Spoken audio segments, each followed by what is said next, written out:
Welcome back.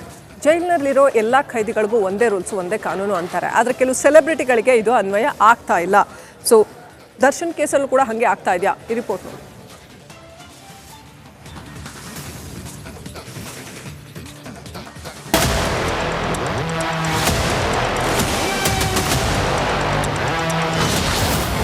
ಸಾಮಾನ್ಯರಿಗೊಂದು ವಿಐಪಿಗಳಿಗೊಂದು rules, Parappana ಅಗ್ರಹಾರದಲ್ಲಿ ಸೆಲೆಬ್ರಿಟಿಗಳಿಗೊಂದು rules.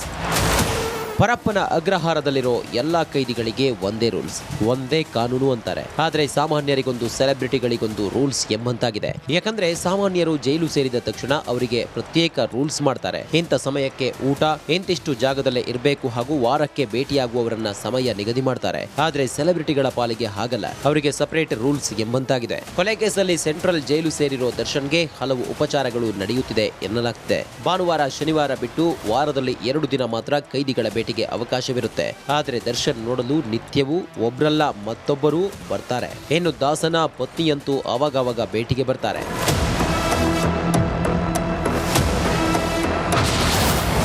ಜೈಲಿನ ಮುಂದೆ ಸೆಲೆಬ್ರಿಟಿಗಳ ದರ್ಬಾರ್. 4 ಗೋಡೆಗಳ ಮಧ್ಯೆಯಲ್ಲಿರೋ ದಾಸನ ನೋಡಲು ಸೆಲೆಬ್ರಿಟಿಗಳು ಭೇಟಿ ನೀಡುತ್ತಿದ್ದಾರೆ. ಈ ಮಧ್ಯೆ ಪತ್ನಿ ವಿಜಯಲಕ್ಷ್ಮಿ ಅನುಮತಿಯೂ ಬೇಕಿದೆ. ಅವರ ಅನುಮತಿ ಇಲ್ಲದೆ ಒಳಗೆ ದರ್ಶನ್ ನೋಡಲು ಬಿಡುತ್ತಿಲ್ಲ. ಹೀಗಿರುವಾಗ ದರ್ಶನ್ ವಾರಕ್ಕೆ 3-4 ಬಾರಿ ಜನ ನೋಡಲು ಬರ್ತಾರೆ. ದರ್ಶನ್ ಪತ್ನಿ ವಿಜಯಲಕ್ಷ್ಮಿ ವಾರದಲ್ಲಿ 3 ಬಾರಿ ನೋಡಲು ಬಂದ್ರೆ ಅವರ ಸ್ನೇಹಿತರು ಕೂಡ ಒಬ್ಬರಾದ್ಮೇಲೆ ಒಬ್ರು ಭೇಟಿಗೆ ಬರ್ತಾರೆ. ಹೀಗೆ ಸಾಮಾನ್ಯರನ್ನ ನೋಡಲು ವಾರಕ್ಕೆ 3 ಬಾರಿ ಬಂದ್ರೆ ವಾಪಸ್ ಕಳಿಸ್ತಾರೆ. ಆದ್ರೆ ದರ್ಶನ್ ನೋಡಲು ಬರುವ ಸೆಲೆಬ್ರಿಟಿಗಳಿಗೆ ಹೇಗೆ ಅವಕಾಶ ಸಿಗುತ್ತೆ ಅನ್ನೋದು ಕುತೂಹಲವಾಗಿದೆ. Bureau report, republic Kannada.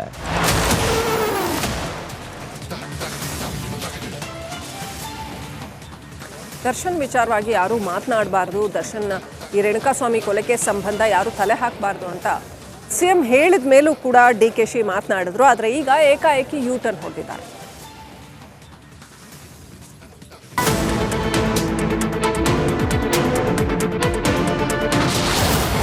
Vijayalakshmi ಭೇಟಿ ಬಳಿಕ ಡಿಕೆಶಿ ರಿಯಾಕ್ಷನ್. ಮಾಧ್ಯಮ ವರದಿ ಬೆನ್ನಲ್ಲೇ ಡಿಸಿಎಂ ಯೂಟರ್ನ್. ರೇಣುಕಾಸ್ವಾಮಿ ಕೊಲೆ ಕೇಸ್ನಲ್ಲಿ ದರ್ಶನ್ ಪರವಾಗಿ ಯಾರೂ ಮಾತಾಡಬಾರದು, ಯಾರೂ ಈ ಕೇಸ್ ವಿಚಾರದಲ್ಲಿ ತಲೆ ಹಾಕಬಾರದು ಅಂತ ಸಿಎಂ ಖಡಕ್ ಎಚ್ಚರಿಕೆ ನೀಡಿದ್ರು. ಅಷ್ಟೇ ಅಲ್ಲ, ಕೇಸ್ ಸಂಬಂಧ ಖುದ್ದು ಸಿಎಂ ಕಾನೂನಿನ ಮೂಲಕ ಕ್ರಮ ಕೈಗೊಳ್ಳಲಾಗುತ್ತೆ ಎಂದಿದ್ರು. ಸಿಎಂ ಸಿದ್ದರಾಮಯ್ಯ ಖಡಕ್ ವಾರ್ನಿಂಗ್ ನಡುವೆಯೂ ಮೊನ್ನೆಯಷ್ಟೇ ಡಿಸಿಎಂ ಡಿಕೆ ಶಿವಕುಮಾರ್ರನ್ನ ದರ್ಶನ್ ಪತ್ನಿ ವಿಜಯಲಕ್ಷ್ಮಿ ಭೇಟಿಯಾಗಿದ್ರು. ಹಲವು ವಿಚಾರಗಳ ಬಗ್ಗೆ ಚರ್ಚೆ ಮಾಡಿದ್ರು ಕೂಡ. ಆದ್ರೆ ಭೇಟಿ ವೇಳೆ ದರ್ಶನ್ ವಿಚಾರವಾಗಿ ಏನೂ ಮಾತನಾಡಿಲ್ಲ ಅಂತ ಡಿಕೆಶಿ ಹೇಳಿದ್ರು. We can't intervene with the police station.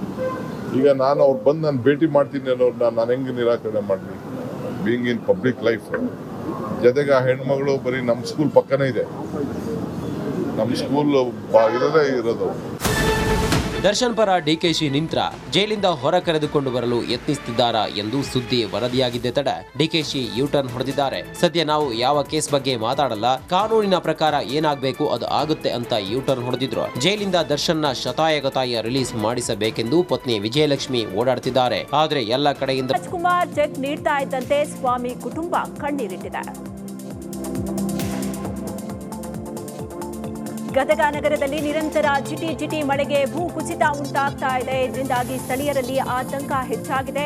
ನರಿಬಾವಿ ಓಣಿಯಲ್ಲಿ ಏಕಾಏಕಿ ಸುಮಾರು 5 ಅಡಿ ಆಳ ಭೂ ಕುಸಿತ ಆಗಿದೆ. ಹಳೆ ಮನೆಗಳೇ ಹೆಚ್ಚಿರುವ ಪ್ರದೇಶದಲ್ಲಿ ಈಗ ಭೂ ಕುಸಿತ ಆಗಿರೋದ್ರಿಂದ ಜನರಲ್ಲಿ ಆತಂಕ ಹೆಚ್ಚಾಗ್ತಾ ಇದೆ. ದಾವಣಗೆರೆ ಜಿಲ್ಲೆಯ ಹರಿಹರದ ಗುತ್ತೂರು ಗ್ರಾಮದ ಸ್ಥಿತಿ ಅಯೋಮಯ ಆಗಿದೆ. ತುಂಗಾಭದ್ರಾ ನದಿಗೆ ಪ್ರವಾಹ ಬಂದ ಹಿನ್ನೆಲೆ ಸ್ಮಶಾನವು ಜಲಾವೃತಗೊಂಡಿದೆ. ಹೀಗಾಗಿ ಗ್ರಾಮಸ್ಥರು ಶವವನ್ನ ನದಿಯಲ್ಲಿ ಹೊತ್ತು ಸಾಗಿದ್ದಾರೆ. ತುಂಬಿ ಹರಿತಾ ಇರುವ ನದಿಯಲ್ಲಿಯೇ ಶವ ಹೊತ್ಕೊಂಡು ಸಾಗಿದ್ದಾರೆ. ದಲಿತ ಕುಟುಂಬಗಳು 16 ವರ್ಷಗಳಿಂದ ಸ್ಮಶಾನಕ್ಕಾಗಿ ಸ್ಥಳ ಕೇಳ್ತಾ ಇದ್ದು ಜಿಲ್ಲಾಡಳಿತ ಮಹಾ ಮೌನ ವಹಿಸಿದೆ.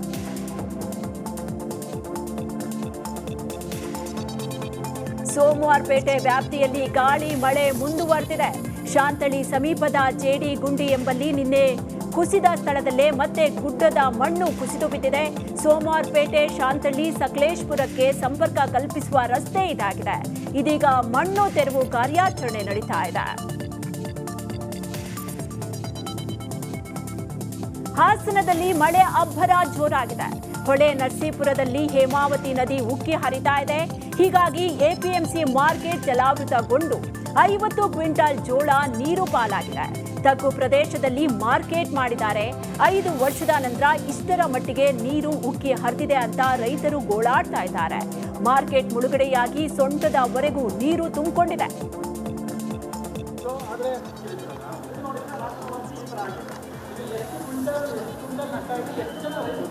ಇಲ್ಲೇ ಇದ್ವಿ.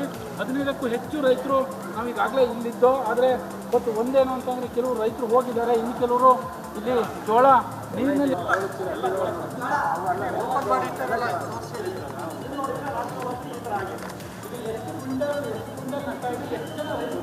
ಇಲ್ಲೇ ಇದ್ವಿ.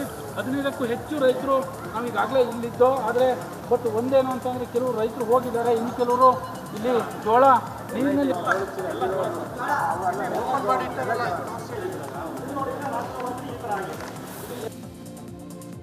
ನಿರಂತರ ಮಳೆಯಿಂದ ಕರುನಾಡಿನ ಹಲವು ಕಡೆ ಜಲಪ್ರವಾಹ ಸೃಷ್ಟಿಯಾಗಿದೆ.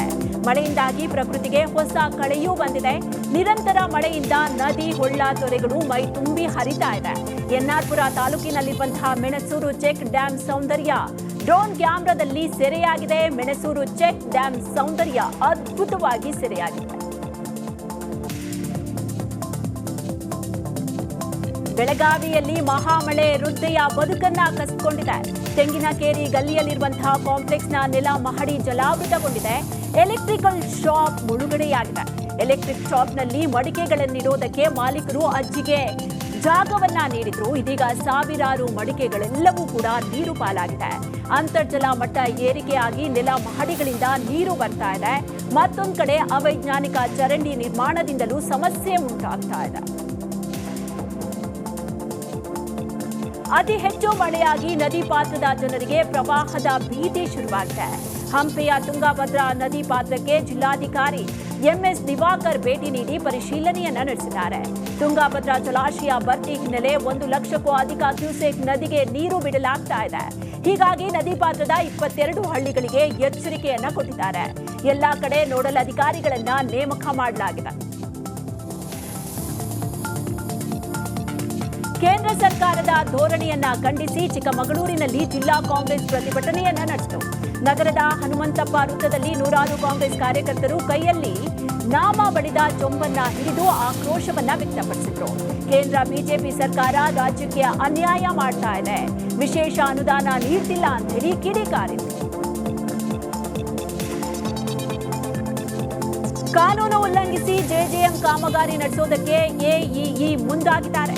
ತುಮಕೂರು ತಾಲೂಕಿನ ಡಿಎಸ್ ಹೊಸಹಳ್ಳಿ ಗ್ರಾಮಕ್ಕೆ 1 ಕಿಲೋಮೀಟರ್ ದೂರದ ಸರ್ಕಾರಿ ಜಮೀನಿನಲ್ಲಿ ಓವರ್ ಹೆಡ್ ಟ್ಯಾಂಕ್ ನಿರ್ಮಿಸೋದಕ್ಕೆ ಆದೇಶವಾಗಿತ್ತು. ಆದರೆ ಇದನ್ನ ಉಲ್ಲಂಘಿಸಿ ಎಇಇ ಕೃಷ್ಣಕಾಂತ್ ಕಲುಷಿತ ನೀರು ಸಂಗ್ರಹ ಆಗುವ ಜಾಗದಲ್ಲಿ ಓವರ್ ಹೆಡ್ ಟ್ಯಾಂಕ್ ನಿರ್ಮಿಸೋದಕ್ಕೆ ಮುಂದಾಗಿದ್ದಾರೆ. ಸಾರ್ವಜನಿಕರು ಇದಕ್ಕೆ ತೀವ್ರ ಆಕ್ರೋಶವನ್ನ ವ್ಯಕ್ತಪಡಿಸಿದ್ದಾರೆ.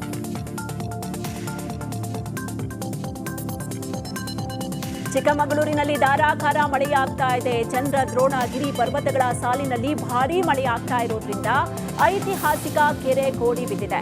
ಮಾಯದಂತ ಮಳೆ ಬಂತಣ್ಣ ಜಾನಪದ ಹಾಡಿನಲ್ಲಿ ಬರುವ ಇದೇ ಮದಗದ ಕೆರೆ ಕೋಡಿ ಬಿದ್ದಿದೆ. ಮದಗದ ಕೆರೆ ಕಡೂರು ತಾಲೂಕಿನ ಜೀವನಾಡಿಯಾಗಿದೆ. ಕೆರೆ ಕೋಡಿ ಹಿನ್ನೆಲೆ ಮೈದುಂಬಿ ಹರಿತಾ ಇದೆ. ಕೆರೆ ಭರ್ತಿಯಿಂದಾಗಿ ಸಾವಿರಾರು ಎಕರೆ ಕೃಷಿ ಭೂಮಿಗೆ ಅನುಕೂಲ ಆಗ್ತಾ ಇದೆ.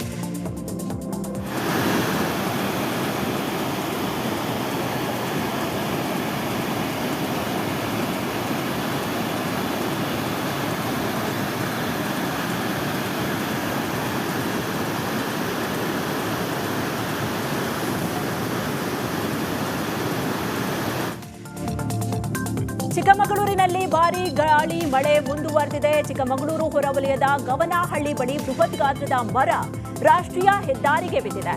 ಮರ ಬೀಳ್ತಾ ಇದ್ದಂತೆ ಕೂದಲೆಳೆ ಅಂತರದಲ್ಲಿ ಕಾರಿನ ಪ್ರಯಾಣಿಕರು ಬಚಾವಾಗಿದ್ದಾರೆ. ಮರ ಬಿದ್ದ ರಭಸಕ್ಕೆ ಆಟೋ ಸಂಪೂರ್ಣ ಜಖಂಗೊಂಡಿದೆ.